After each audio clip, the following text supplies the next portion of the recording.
여러분들 감사하는 삶을 살고 계십니까? 누구라도 잘 되고 있을 때는 감사하기가 쉽습니다. 그런데 조금만 어려움이 찾아오고 조금만 고난이 찾아오면은 감사는커녕 우리가 원망하고 불평하기가 십상이라는 것이죠. 돈이 생기면 불만이 안 나올 줄 알았어요. 불평이 안 날 줄 알았습니다. 제가 유학 생활을 시작할 때에 상상하는 그 유학 생활이 있지 않습니까? 저는 드라마의 유학을 좀 상상했던 모양이에요. 가면 뭔가 화려하고 그런 줄 알았습니다. 근데 막상 유학을 가보니까 주머니에 든 건 없고, 뭐 빵 사 먹어야 되고, 뭐 그렇더라고요. 그런데 주변에 보니까 다 저처럼 가난한 유학생인 줄 알았는데 이 같이 유학 온 친구들을 보니까 이 친구들은 뭐 고등학생인데 한 달에 100만 원씩 용돈을 받고 막 그러면서 펑펑 쓰더라고요. 근데 나중에 보니까 그렇게 돈을 많이 받고 돈을 펑펑 쓰던 친구들은 결국에는 좀 타락하는 길을 많이 걸어갔습니다. 근데 오히려 조금 없어도 조금 가난해도 열심히 공부하고 믿음 안에 서려고 하는 친구들은 오히려 지금 시간을 되돌아보건대 하나님께서 그들을 더 높은 곳에 세워놓는 것을 볼 수가 있습니다. 그러니 우리가 없는 것 때문에 불평할 이유도 없고 가진 것 때문에 자랑할 이유도 없는 것입니다. 나에게 주신 것에 자족할 수 있는 우리들이 되어야 될 줄 믿습니다. 일본에 4학년 때부터 이제 이질이라는 질병으로 뇌성마비를 얻어서 이제 듣는 것과 보는 것, 그리고 눈꺼풀을 움직이는 것 이외에 아무것도 할 수 없었던 우찌무라 겐조라는 사람이 있었습니다. 이제 머리는 커요. 머리는 커서 생각도 할 수 있고 글씨도 볼 수도 있습니다. 그런데 이제 몸은 아이의 몸이에요. 움직이지도 못하고 말도 못하고 듣기는 다 듣습니다.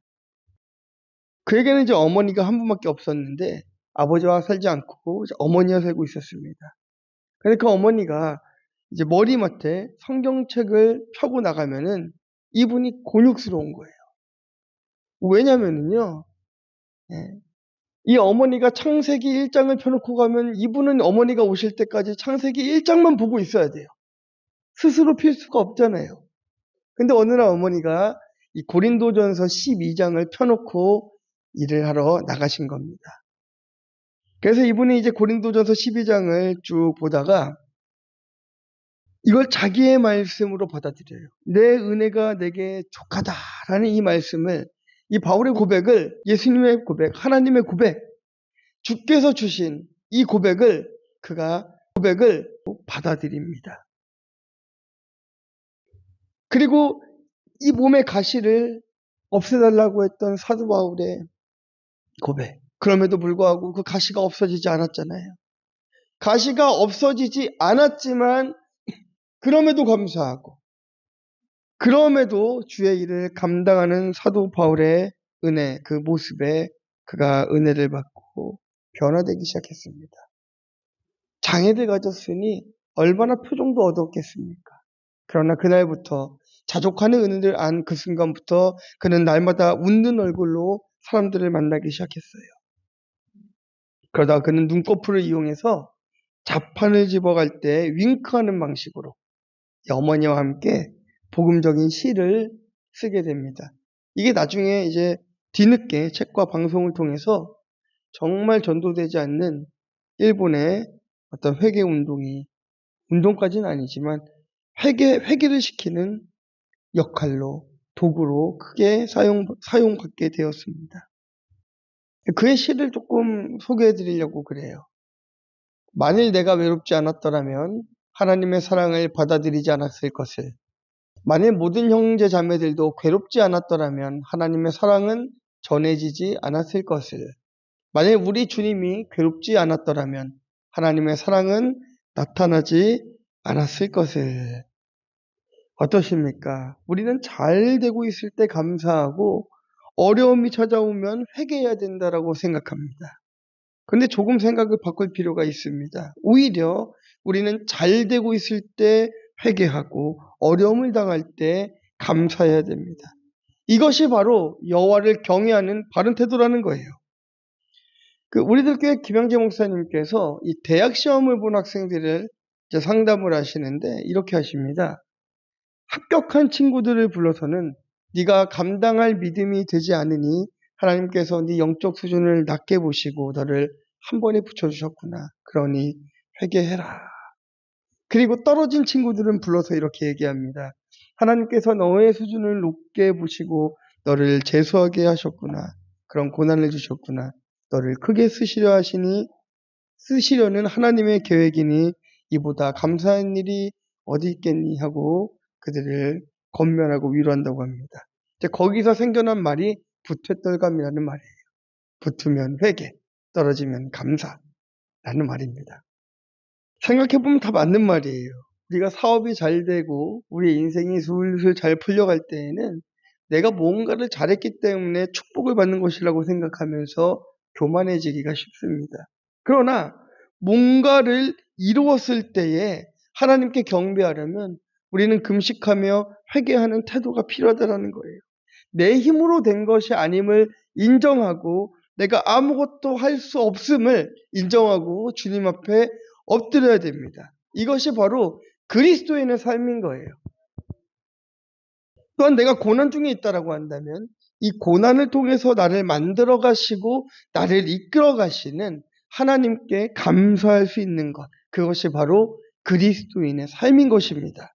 오늘 본문에 이스라엘 자손들은 성벽이 완성되고 난 이후에 본격적으로 회개를 시작합니다. 고난 중에 있을 때가 아니라 눈에 보이는 복을 주셨을 때 그들이 하나님을 경배하는 방법은 금식과 회개였습니다. 오늘 말씀을 바라보면서 어떤 상황에도 하나님을 경배하는 우리가 되길, 결단해보는 시간이 되기를 주님의 이름으로 축원합니다. 첫 번째는요, 성공의 자리에서 금식하고 회개해야 합니다. 우리 1절 말씀 읽겠습니다. 그달 29날에 이스라엘 자손이 다 모여 금식하며 굵은 베옷을 입고 티끌을 무릅쓰며 아멘. 이 BC 586년에 바벨론의 누부갓네살 왕에 의해서 남유다가 멸망을 합니다. 그러면서 이제 예루살렘 성벽은 140년 동안이나 무너져 있었습니다. 그 성벽을 52일 만에 중수한 이스라엘 백성은 말씀의 성회를 열고 이제 초막절을 지켰어요. 그러고 나서 곧장 무엇을 했습니까? 다 같이 모여서 금식하고 굵은 베옷을 입고 티끌을 무릅쓰며 회개했다라고 본문이 기록하고 있습니다. 물론 그들이 7월 초하룻 날에 죄로 인해서 슬퍼하고 울기는 했습니다만 나팔절과 초막절 절기를 지키기 위해서 온전한 회개를 할 시간이 별로 없었던 거예요. 그래서 이제 에스라는 중요한 절기가 좀 지난 한날을 택해서 백성들을 모아서 함께 금식하며 회개할 수 있는 기회를 마련해 준 것입니다. 회개는 실패했을 때, 사업이 안 풀릴 때, 일이 안 풀릴 때는 것이 아닙니다. 도리어 사업이 잘 되고 성공적으로 내 일들이 되어가고 있을 때 우리가 회개해야 되는 것입니다. 눈에 보이는 복을 주셨을 때에 창자가 끊어질 듯한 회개의 자리로 나가야 됩니다. 하지만 우리 인생에서 무언가 이루어졌을 때에 우리가 죄를 자복하고 회개한다는 것은 너무나 어렵습니다. 생각해 보세요. 내 사업이 날로 번창하고 있고 내 자녀들이 날로 잘 되고 있고 모든 것이 순조롭게 다 되어가고 있는데 그때 애통하며 금식하고 회개하실 분들이 계십니까? 그럼에도 내가 번창함으로 하나님과 멀어지고 있다면 우리는 회개해야 됩니다. 세상에서는 성공의 길을 걸어도 신앙과 멀어지고 있다라고 한다면 회개해야 되는 거예요. 우리가 한 가지를 착각하며 살아가는 것이 있습니다. 내 삶을 내가 살아가고 있다라고 생각하는 거예요. 그냥 내 삶은 내가 살아가는 것 아닌가? 내가 계획하면 되고 내가 만들어가면 되고 내가 생각한 대로 내 뜻대로 내가 원하는 대로 살 수 있을 것만 같습니다. 그러나 하나님께서 그 길을 허락치 않으시면 우리는 한 발자국을 앞에 갈 수 없는 존재들이라는 것을 깨달아야 되는 거예요. 그러니 성공한다라는 것 또한 마찬가지인 거예요. 내가 무엇을 잘했기 때문에 뭔가 잘 준비되었기 때문이 아니라 하나님께서 그를 쓰시기로 하셨고 하나님께서 그를 복주시기로 작정하셨기 때문에 그가 받는 것입니다. 그러니 우리가 내가 잘했다라고 자랑할 게 아무것도 없어요. 그렇습니다. 여러분 그런 경험들이 있어요. 저도 그런 경험이 있는데요. 제가 공부할 때 한참 이제 대학 생활도 하고 열심히 공부를 해야 될 때에 공부도 해야 되는데 또 뭐도 해야 됩니까? 말씀도 봐야 되잖아요. 여기서 혼란이 생겼습니다. 시험 기간이 다가왔어요. 근데 공부할 양은 너무나 많은데 또 작정한 또 말씀도 봐야 됩니다. 이제 고민이 되는 거예요. 그래, 내가 오늘 하루 말씀을 좀 안 보고 또 공부를 해야 돼. 그래 봐야 말씀 1시간 보고 공부는 막 8, 7시간 했어요. 그런데도 불구하고 그 1시간이 아까워서 이걸 하고 싶더라니까요. 그래서 제가 어김없이 말씀을 포기하고 그냥 세상을 따라가는 날에는 하나님께서 철저하게 회개할 기회를 주십니다. 다 말아먹게 하세요. 예. 그런데 하나님께서 온전히 지킬 것을 지키며 주님 앞에 나아갈 때에는 하나님께서 내가 노력한 것만큼의 결과들을 주시더라는 것이에요. 우리는 세상에서 잘 되면 교회를 섬기겠습니다. 가정을 세우겠습니다. 말합니다. 그런데 실상은요, 성공하고 나면 처음 마음과 다 달라집니다. 교회 중심의 삶은 어디 가고 일만 쫓아다닙니다. 하나님 중심의 삶은 어디 가고 세상 중심의 삶을 살아가게 됩니다. 한 분이 그래요. 그분이 식당을 하시는 분인데 내가 정말 이 식당이 잘 되면 주일에는 절대로 문을 열지 않겠습니다라고 굳게 약속을 하셨는데 오늘도 문을 여십니다. 서울에 국밥집 하시는 분인데 유튜브 보실 거예요. 집사님 회개하세요. 그렇게 다짐하셨어요. 10수년 전에 그렇게 다짐하시고 하나님 날 좀 살려주시면 정말 예배하겠고 내가 주일에는 절대로 문을 열지 않을게요 했는데 성공하다 보니까 어떻습니까? 이 주일의 매출을 포기하기란 너무나 어렵거든요. 그러니까 하나를 알고 둘을 모르는 거예요. 하나님께서 이거를 포기하면 6일 동안 7일 벌 만큼을 벌게 해주시죠. 하루를 쉰다고 해서 그거 굶게 하지 않으십니다. 그런 분이 아니세요. 여러분, 그러니까 웃고 계시고 나는 안 그럴 거라고 생각하시지만 다 똑같습니다. 다 마찬가지입니다. 이사야서 58장 6절에서 7절은 이렇게 얘기하고 있습니다. 함께 읽겠습니다. 내가 기뻐하는 금식은 흉악의 결박을 풀어주며 멍에의 줄을 끌어주며 압제당한 자를 자유하게 하며 모든 멍에를 꺾는 것이 아니겠느냐. 또 줄인 자에게 내 양식을 나눠주며 유리하는 빈민을 집에 들이며 헐벗는 자를 보면 입히며 또 내 고륙을 피하여 스스로 숨지 아니하는 것이 아니겠느냐. 아멘. 이스라엘 자손들이 이 학사 에스라를 통해서 말씀을 듣고 깨닫게 되니까 그동안의 죄가 이제 떠오르기 시작하는 거죠. 그러면서 믿지 않는 주변의 사람들이 너무나 안타까워지기 시작했습니다. 그래서 티끌을 무릅쓰고 나와서 금식하며 기도하기를 시작한 것이죠. 금식은 이 이사야서의 말씀대로 흉악의 결박을 풀어주고 멍에가 풀어주고 압제당한 자를 자유하게 하고 모든 멍에를 꺾게 하기 위해서 하는 것입니다. 줄인 자에게 양식을 주고 유리하는 빈민에게 내 집을 내어주고 헐벗는 자들을 위해서 내 고륙 친척을 피하지 않고 섬기기 위해서 하는 것이 바로 금식입니다. 그런데 우리는 그 반대 아닙니까? 나 먹고 살기 바쁘다고 어려운 이웃을 돌보지 않습니다. 믿지 않은 형제가 있어도 애통하는 마음이 없습니다. 여러분 있는 중에 섬기는 것보다요 없는 중에 섬기는 것 사람 기뻐하세요. 그리고 더 감동합니다. 여기 봉곡운동장 밑에 있잖아요. 여기 앞에 사는 할아버지 한 분 계세요. 자꾸 무거운 짐 들 때만 저한테 전화 주신 할아버지 계십니다. 목사님 냉장고 좀 옮겨주세요.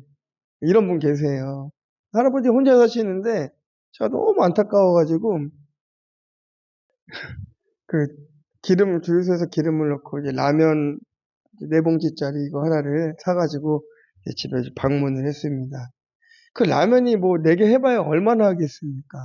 그런데 너무 기뻐하시고요. 역시 목사님들이 최고래요. 근데 여기에는 자기는 이제 불교예요.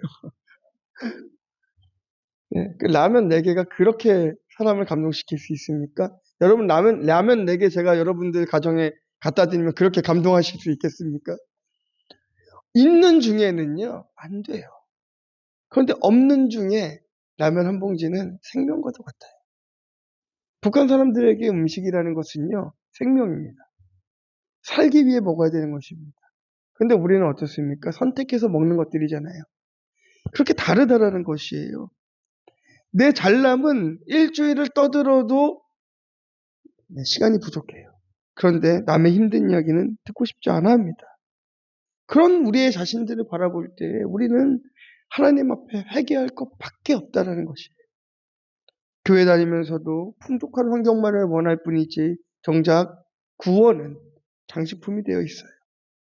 우리는 이 지독한 기복의 신앙에서 벗어나야 됩니다. 하나님 물질 주세요, 뭐 주세요, 이게 기복이 아니에요. 환경만 원하고 구원을 원하지 않는 것이 기복인 것입니다. 배고픈 사람이 밥 달라고 기도하는 게 잘못됐습니까? 가난한 사람이 돈 달라고 기도하는 게 잘못됐습니까? 이게 기복입니까? 아니에요. 어려우니까 도와주세요. 이게 기복이 아니에요. 그럼 뭐가 기복입니까? 물질만 바라고 구원을 바라지 않는 거예요. 나를 도와주기를 원하는데 나는 하나님을 믿고 싶지는 않는 거예요. 이게 기복인 것입니다. 우리가 양육을 하면서 드리는 질문이 있었어요. 제가 우리 수진 집사님에게 질문을 드렸죠. 그죠? 내 아들이 망해서라도 하나님을 만나기를 원하십니까? 우리 집사님만 대답을 못하신 게 아니고 저도 대답을 못했습니다. 우리 장혜숙 권사님도 대답 못하셨고요. 김정미 집사님도 대답 못하셨어요. 저도 대답 못하겠더라고요. 내 아들이 망해서 하나님을 만나기를 원하는 부모가 어디 있습니까? 그럼에도 불구하고 내 아들이 하나님을 떠나 멀리 간다면 저는 제 아들이 망해서라도 주님께 돌아오기를 기도할 수 있는 부모가 돼야 된다고 생각합니다. 목사님들의 심정도 마찬가지 아니겠습니까? 여러분들이 망하기를 바라는 목사들은 없습니다. 성도가 잘 되기를 원하지 망하기를 원하는 목사님들이 어디 있겠습니까? 자기 양인데요. 맡겨주신 양인데요. 그러나 그 성도가 하나님을 떠나 너무 멀리 가 있어서 도저히 손쓸 수 없는 지경이 이뤘을 때는 하나님 앞에 주님 정말 망해서라도 돌아오게 해달라고 기도하는 것이 참된 목자 아니겠습니까? 네, 조심하세요. 제가 그런 기도하고 싶지 않습니다. 네, 여러분들 다 잘 돼서 주님 앞에 섬기는 자리에 있기를 소망합니다. 다만 정말 멀리 가시면 더 그렇게라도 기도할 거예요. 그렇게 해서라도 주님 붙들고 살아갈 수 있다라고 한다면 우리가 망하는 게 훨씬 낫죠. 내가 잘 돼서 하나님 버리고 갈 것 같으면 망해서 주님께 돌아오는 게 훨씬 낫다라는 거예요. 물론 사업이 번창하고 세상에서 성공해서 하나님께 영광 돌리게 해달라고 기도하는 건 해야 합니다. 그러나 근본적으로 육적인 성공을 우선시하고 잘 먹기 위해서 우리가 기도하는 것은 잘못됐어요. 들어보세요. 왜냐하면요, 영과 육은 이원론이 아니고 일원론이에요. 하나입니다. 육이 죽어지는 만큼 영이 사는 거예요. 육이 거룩하게 사는 만큼 영이 살아가는 것입니다. 육이 무너지는 만큼 영이 세워지는 거예요. 그러므로 육적인 성공을 이루었을 때에 우리는 자복하고 회개해야 하는 것입니다. 회개해야 됩니다. 그것이 영을 살리고 육신도 살아가는 길일 것입니다. 적용 질문 드립니다. 자, 바라던 일이 이루어졌을 때 회개한 경험이 있습니까? 하나님 없이 성공한 배우자와 자녀가 제공해주는 안락한 환경을 포기하고 그들이 실패해서라도 구원받게 해달라는 기도를 할 수 있겠습니까? 저도 한번 적용해 보려고 여러분들과 함께 이 질문을 좀 나눕니다. 자, 두 번째는 성공의 자리에서 이방 가치관을 끊어야 됩니다. 우리 2절 말씀 읽겠습니다. 모든 이방 사람들과 절교하고 서서 자기의 죄와 조상들의 허물을 자복하고 아멘. 환경이 잘 풀리고 있을 때에 우리는 죄를 범하기가 쉽습니다. 자, 너무 감사한 것은요. 중국에서 유학하면서 제 주머니에 돈이 없는 게 참 감사했습니다. 그때는 좀 불편했거든요. 그런데 그때 제 주머니에 돈이 없으니까 범죄할 틈이 없어요. 공부만 해야 돼요. 그게 얼마나 나중에 감사했는지 모릅니다. 오히려 가난하고 어려운 환경에서는 말씀이 잘 들리고 뭔가 잘 보이고 내 부족함이 보이는데 오히려 하나님을 멀리하는 것은 내가 가진 것이 많을 때 하나님을 멀리하더라고요. 그러니 우리는 뭔가 되었다라고 하는 순간에 하나님이 아닌 나 자신을 높이려 한 내 죄를 회개해야 되는 것입니다. 이렇게 성공의 자리에서 내 죄를 회개하고 나면 모든 이방 사람과 우리는 절교하게 되어 있습니다. 이것을 또 너무 문자적으로 봐서 세상과는 아예 배척하며 살아라 이렇게 배타적으로만 보실 것이 아닙니다. 구속사적으로 볼 때에 이방과 이제 절교하라는 것은 불신결혼을 하지 말라는 것이죠. 또한 가치관의 문제예요. 이방 가치관, 세상의 가치관을 따르지 말고 그것들을 끊어내라고 말씀하시는 것입니다. 마태복음 12장 39절에서는 예수님께서 이 시대를 바라보면서 딱 두 가지의 악을 이야기하시는데 악과 음란이다라고 이야기하는 거예요. 그러니까 인간은 악하고 음란할 뿐인 거예요. 그 이상이 없습니다. 그보다 더 잘난 사람이 없다라는 것이에요. 두 가지로 딱 정의합니다. 세상의 가치관이 그럴듯해 보여도 악하거나 음란하거나 두 개밖에 없어요. 세상의 가치관이 발전하면서 인권도 발전했습니다. 저는 이 실태를 제 눈으로 봤어요. 군 생활을 저희 교도소에서 했는데요. 경비교도대로 있었는데요. 여주교도소에 있었습니다. 그때 이제 안에 들어가 있는 수용자들이라고 하잖아요. 수용자들이 우리 공무원들에게 더 큰 소리를 쳐요. 우리 인권을 무시한다면서. 오히려 더 큰 소리를 칩니다. 그럼 공무원들이요, 말을 제대로 못해요. 그거 신고할까봐. 정상적인 게 아니잖아요. 정상적인 게 아니지 않습니까? 그때도 좀 이상하다는 생각을 했습니다. 그런데 성경이 말하는 악의 행위를 세상이 따라가다 보니까 그 결과물로서 이 동성애를 인정하고 동성결혼을 인정하는 말도 안 되는 일들도 세상에 막 벌어지고 있지 않습니까? 제가 자꾸 동성애하지 말아라, 이혼하지 말아라 하니까 이 극동방송 듣고 막 전화 오셔가지고 따지시는 분들이 계세요. 왜 목사님 남녀 차별을 합니까? 동성애자들을 혐오합니까? 합니다. 자르지 말고 그냥 내보내세요. 다 계속 할 겁니다. 죄잖아요. 우리가 말씀에서 말하는, 성경에서 말하는 죄를 죄라고 말하지 못하면 우리가 무엇을 말할 수 있겠습니까? 그렇게 해가지고 동성애를 말하지 않는다고 해서 교회가 잘 된다고 하면요, 그 교회가 더 이상한 교회예요. 하나님께서는 우리에게 바른 것을 말하기를 원하십니다. 우리가 아무리 선하고 의로워 보이는 사람도 예수님을 믿지 않으면 악하거나 음란하거나 두 개밖에 없어요.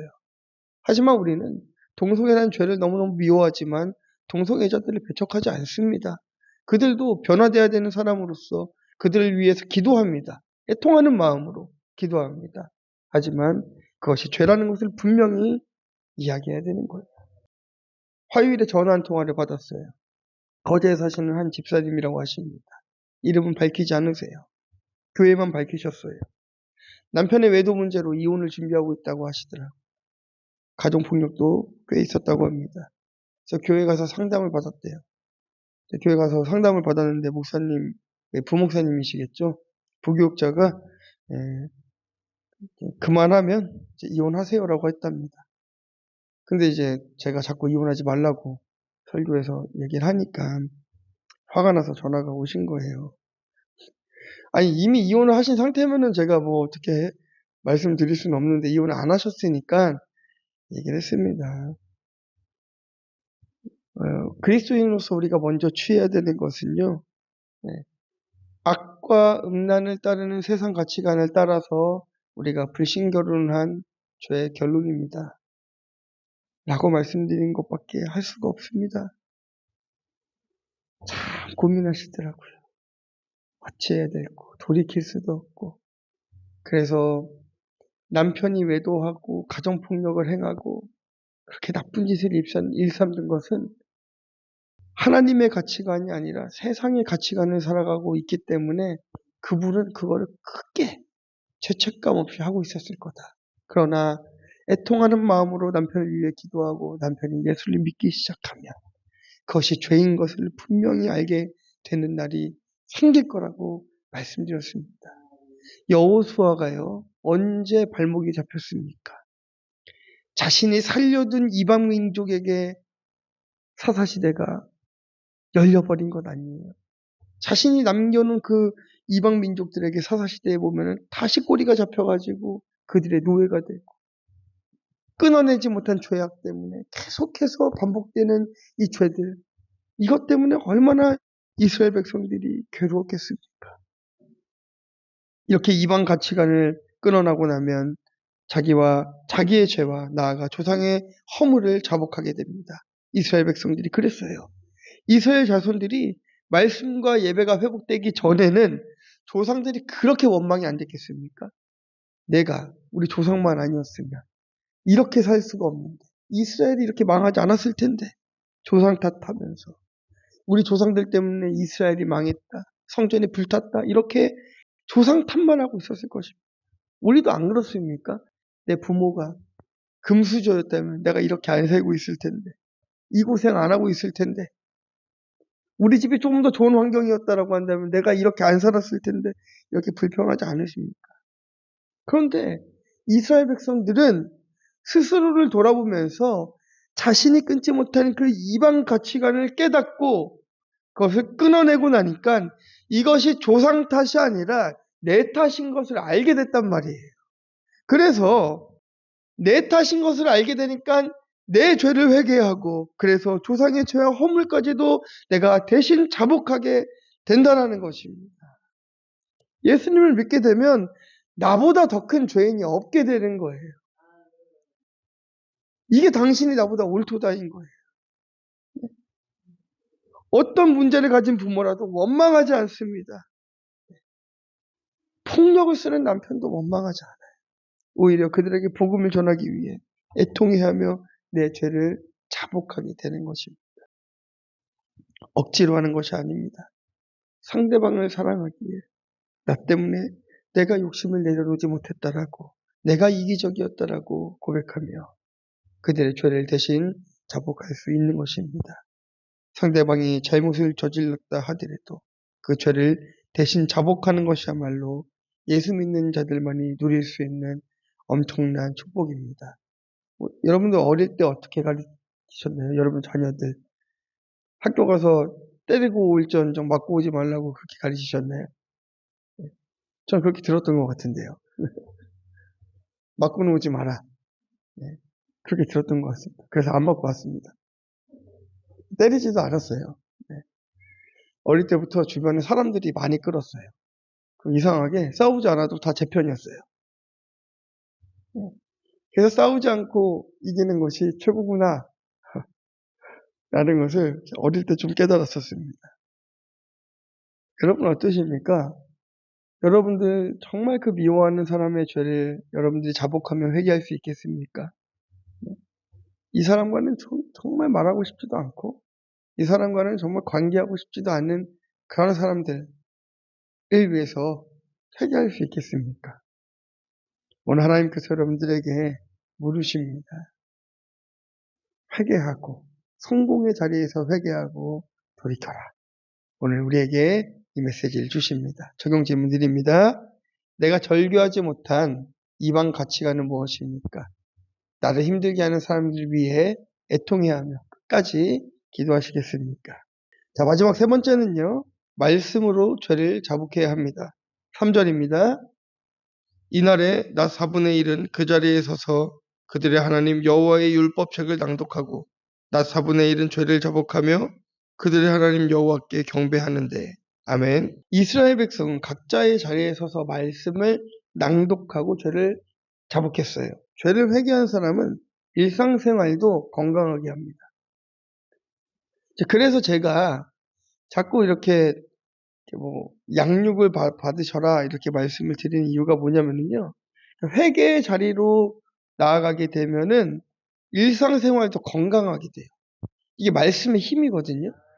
망나니 같은 삶을 사는 내 아들, 내 남편, 누구라 할지라도 말씀이 들어가기 시작하면 그의 생활이 건강하게 돼요.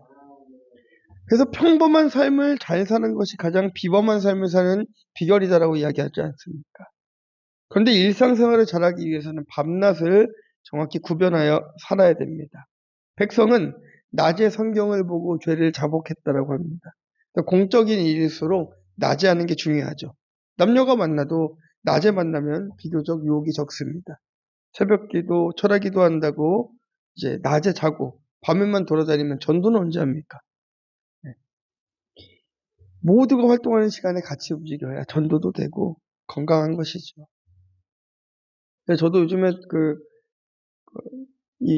특히나 이 마산 쪽에서 연락이 많이 왔었어요. 이거 마약하는 청소년들, 가출한 청소년들 해서 이제 경찰분이 이제 목사님 좀 도와주세요. 얘네들이 갈 데 없어요. 이런 전화들을 많이 받다가 요즘에는 조금 제가 시간대를 바꿔서 전화가 오더라도 그러면 이제 좀 낮 시간에 연결해달라고 이제 그렇게 말씀을 드립니다.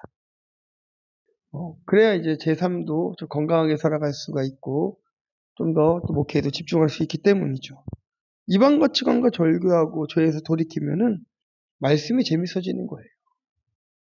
이스라엘 백성이 어떻게 살았습니까? 낮 시간에 4분의 1은 뭘 했습니까? 말씀을 읽고 보고 또 4분의 1은 뭐 했습니까?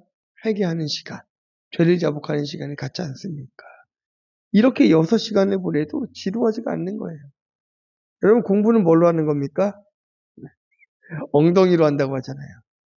엉덩이로 한다고 합니다. 어떤 목사님께서 성경을 오래 읽으면서 오래 앉아있는 훈련을 했다고 그래요. 그래서 자녀들에게도 성경을 읽게 하고 암송을 시키고 했더니 영어 단어를 잘 배우고 독학으로 기타도 배우고 참 똑똑한 아이로 자랐다고 합니다. 실제로 저희 학생들도 물어보거든요. 목사님 국어는 어떻게 해야 공부를 잘할 수 있어요? 제가 큐티하라고 합니다.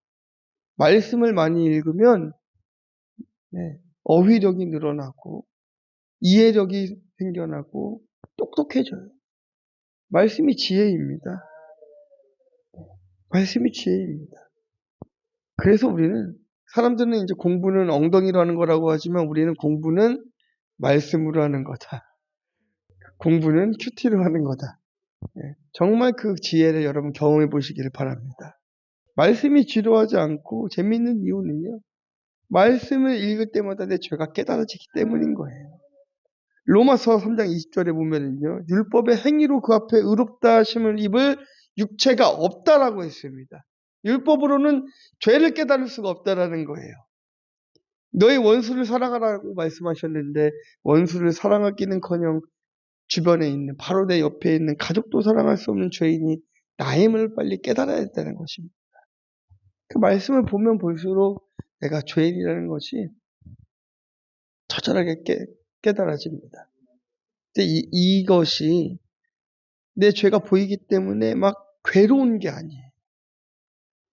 저는 말씀을 보면서 처음에는 내 죄가 보여서 너무 괴로웠습니다. 보면 볼수록. 그런데 나중에는요. 내 죄가 보이니까 감사해요. 이렇게 모르고 살 수 있는 인생인데 말씀을 통해서 나를 드러내게 하시는구나. 이게 너무나 감사해지더라고요. 한꺼번에 죄가 깨달아지면 너무 좋겠는데 하나님께서는 그렇게 하지 않으셨습니다.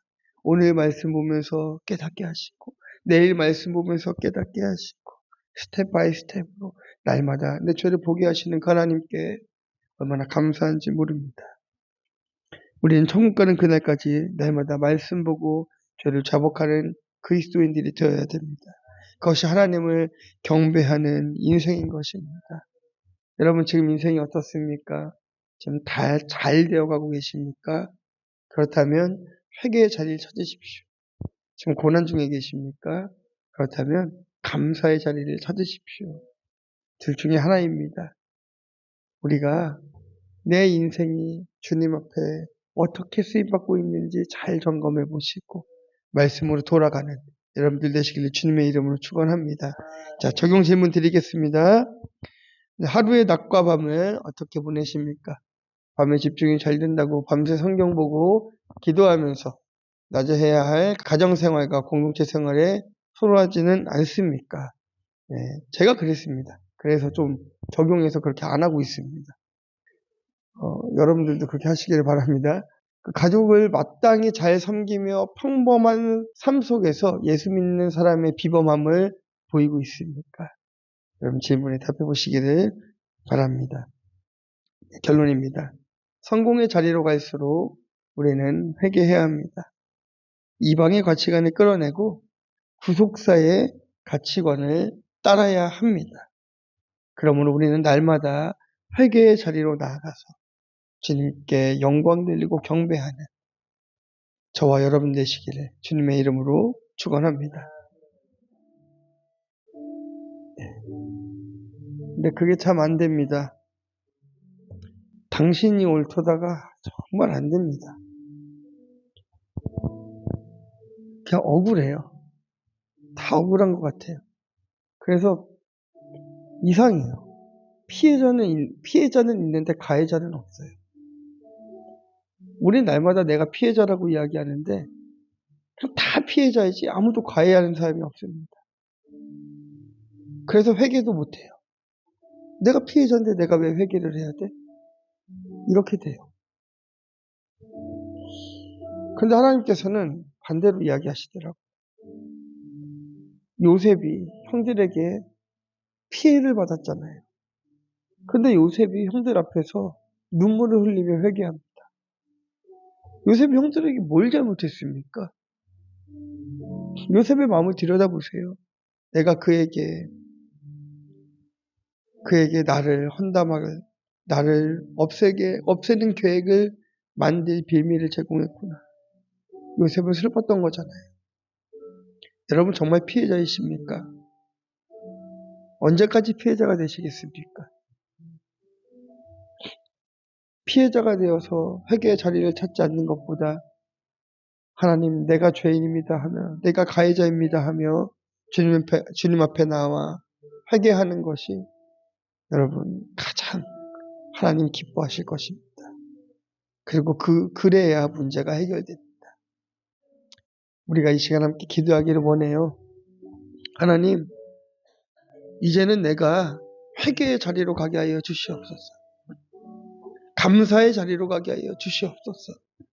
말씀의 자리로 가게 하여 주시옵소서. 그러므로 정말 우리의 모든 삶이 전인격이 하나님을 경배하는 삶을 살아가게 하여 주시옵소서. 우리 함께 통성으로 주님 앞에 기도하도록 하겠습니다. 하나님 감사합니다.